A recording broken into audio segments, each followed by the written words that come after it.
Hi everyone. So the week went as planned. I ended up working by myself for the week. I was able to get quite a bit done, but just for one guy, it doesn't leave a whole lot to show you folk. So I'm I've decided that today would be a good day to tell you the story behind Frankie and why I picked her up. A few years back, I was working for a builder not far from here, and we did amazing work. Really high-end luxury homes. And I learned a lot from working for that builder, both how I'd like to run a business and how I wouldn't, and just the level of quality of my finished work definitely went up. I can thank the foreman for that. He taught me quite a bit, and I really appreciate that opportunity working for those guys. But long story short, it became time for a change for me, and I needed to do my own thing. So I broke out on my own and decided, well, it's gonna be hard for me to find work and jobs. There's not that much out there. And I thought, well, what I could do is to help with what I wanted to provide as a service is to have something to fall back on. And I decided, well, I could pick up a flip house and work on it between jobs, and that way I'm always working. And if I happen to hire someone, I always have work for them. And when I'm on a customer job, I'm on their job until their job is finished, and then I can worry about finding the next job. So I kind of put some feelers out, wasn't finding much, and I had enough work to keep me going until the winter. Then I found the tax auction that was coming up. Thought, perfect. I'll pick up something at the tax auction, have it for the winter, and that'll be my winter project.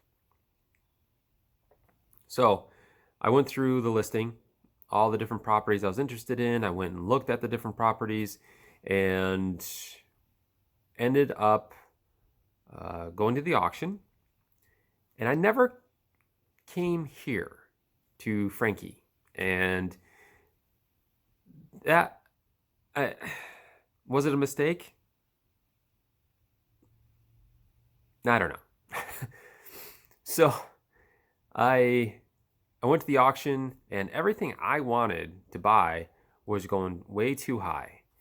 And it was just exceeding what I felt at the time the market would supply for a finished price.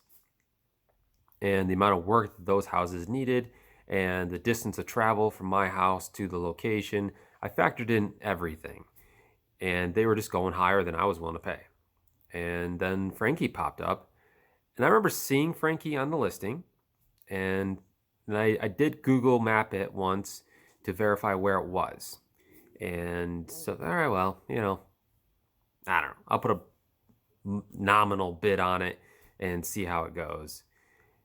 How bad can it be, right? Right. So I,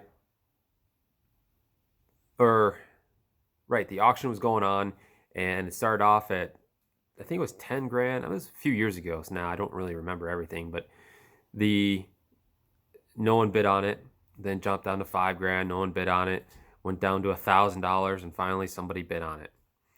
And so I counterbidded, and I had a top dollar amount I was willing to pay for it. And I used a bidding technique that I've used in the past, which is really aggressive, and it worked. And I bought the property sight unseen.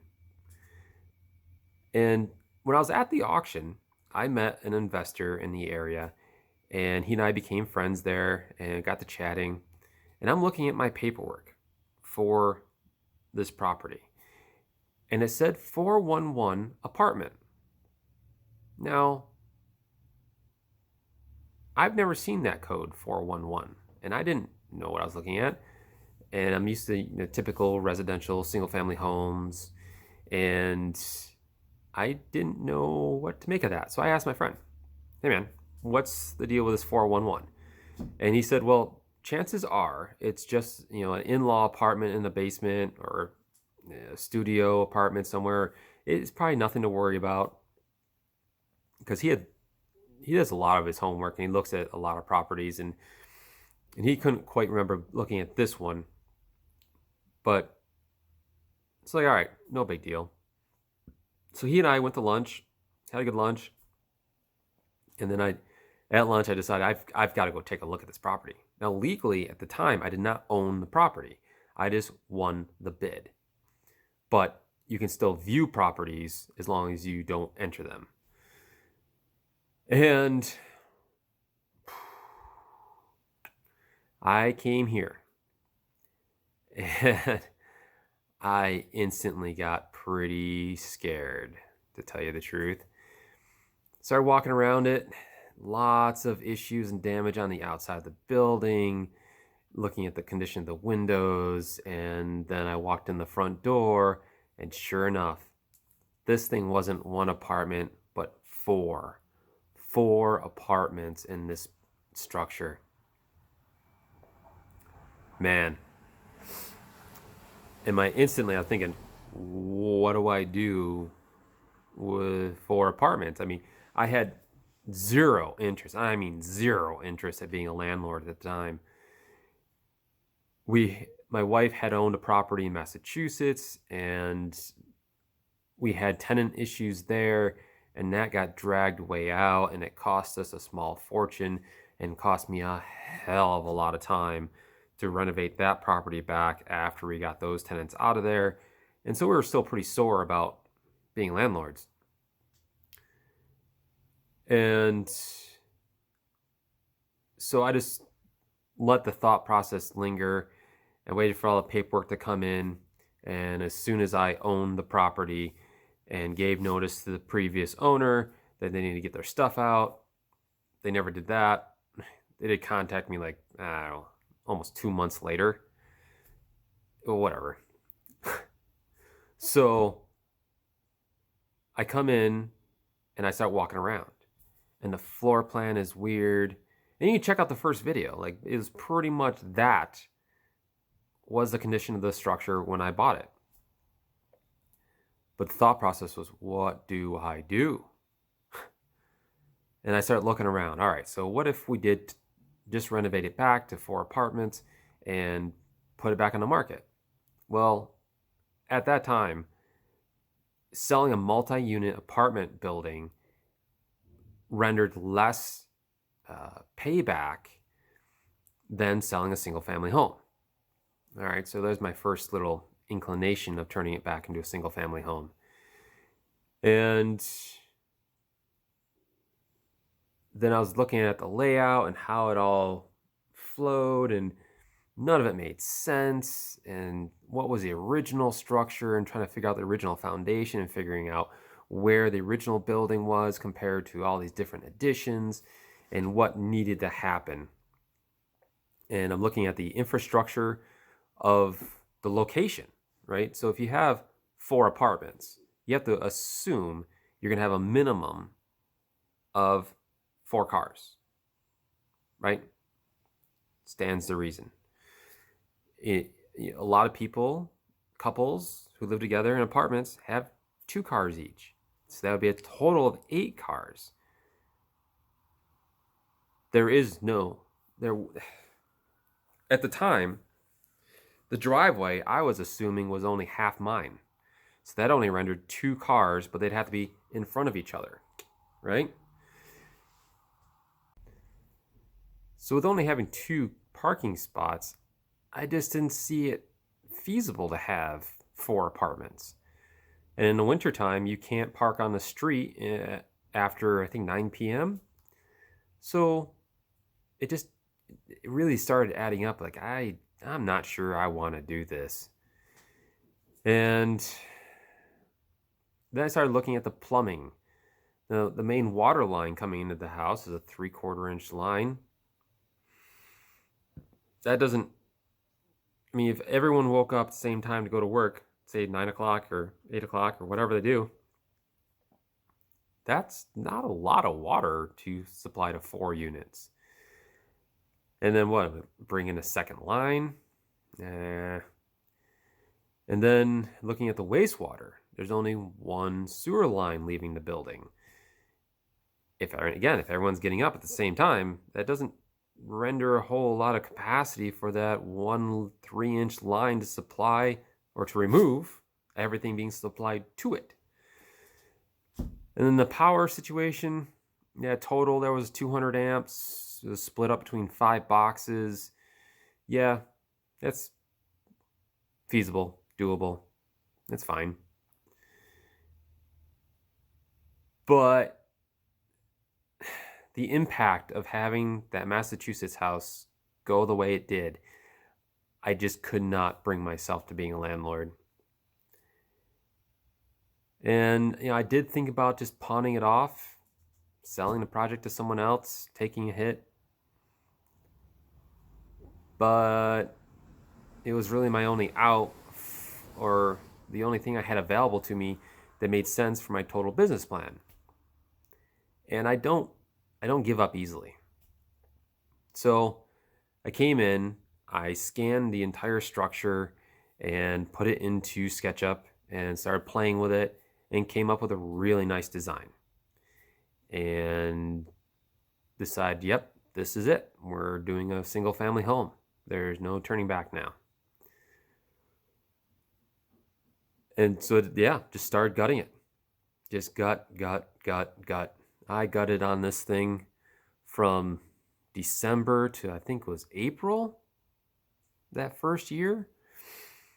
And then the work started coming in. And then I had one customer after another customer after another customer. And now I turn away way more work than I take on.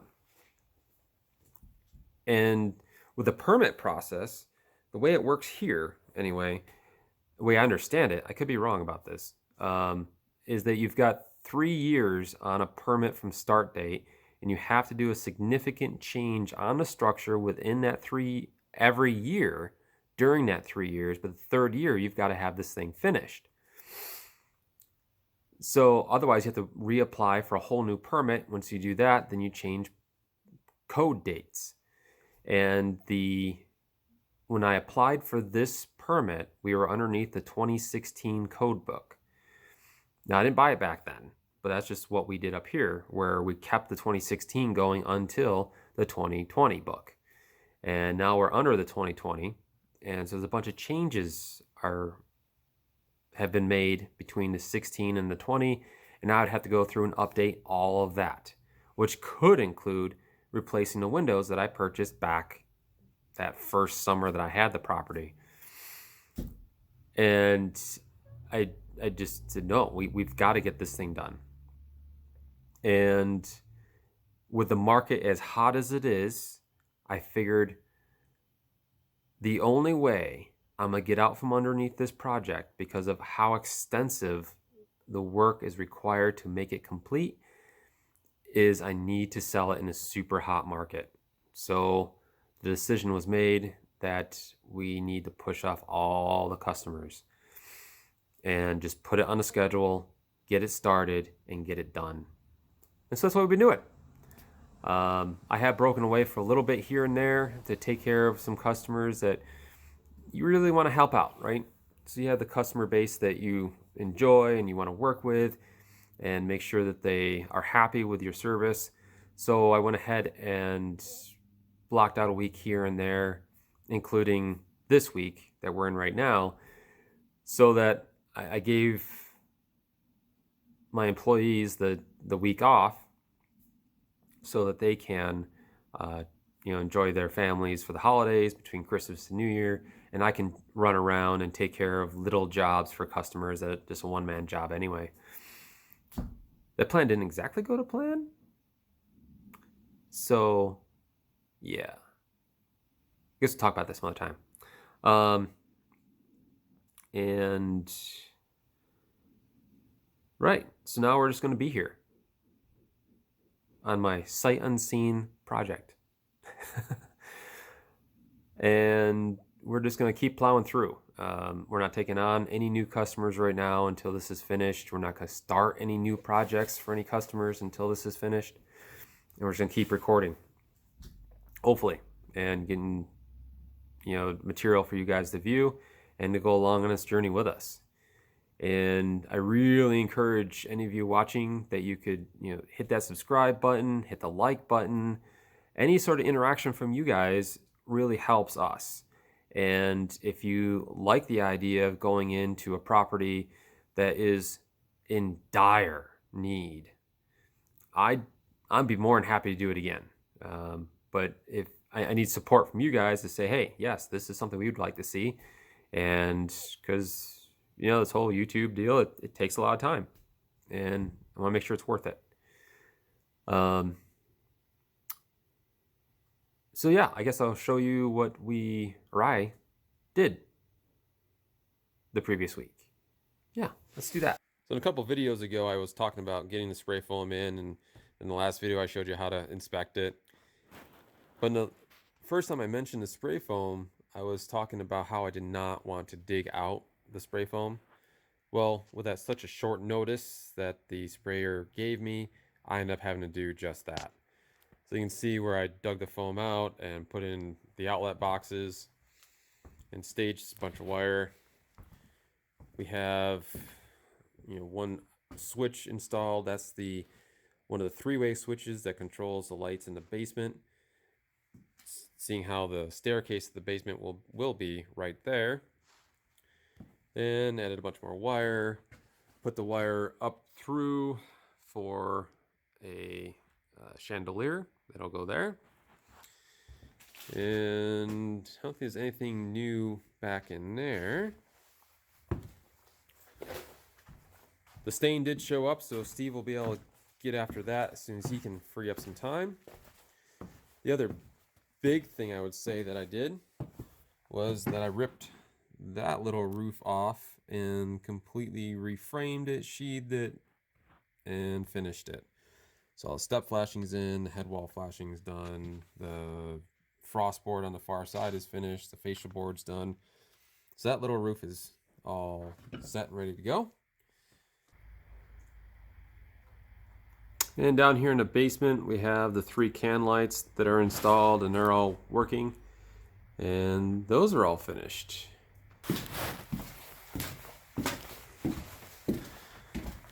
And then there's the underside of that little roof I did there.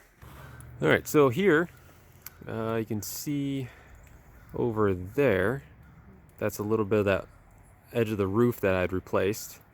And then the roof had continued all the way across here and over there. And I removed all the rest of that and reframed up here for the master suite. That window we had done a couple weeks ago. From there, that one and that one were all reframed and ready to go. Replace the sheathing where I could without any scaffold, just hanging off the side of the building there. So I hope you enjoyed that. We'll be running around this week and taking care of the oddball jobs, so we won't have anything new for you for Franklin. I don't plan on doing any recording at any of those other sites, but we might just talk about it. There's some interesting little stories there. So if you enjoyed it, please hit the like button and subscribe. If you have any comments, throw them on down below. I look forward to hearing from you guys. All right, take care. Bye.